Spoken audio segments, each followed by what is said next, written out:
তোমার নাম? লোকে কবরস্থানের কালিয়া বলে ডাকে। তোমার পিতামাতার নাম? পিতার নাম অত্যাচার, মায়ের নাম অনাচার।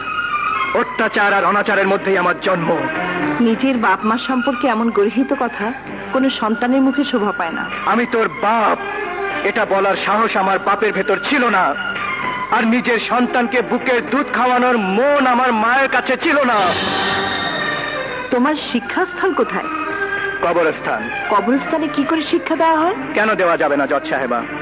রাজা রানী, ছোট বড়, ধনী দরিদ্র সব ওই কবরস্থানে এক হয়ে থাকে। কবরস্থানে সবাই এক মাটিতে মিশে যায়। দুনিয়ার সব জায়গায় ভেদাভেদ আছে, কিন্তু এই কবরস্থানে কোনো ভেদাভেদ নেই। তোমার কৃতকর্মের জন্য তুমি শাস্তি পেতে পারো, তা তুমি জানো?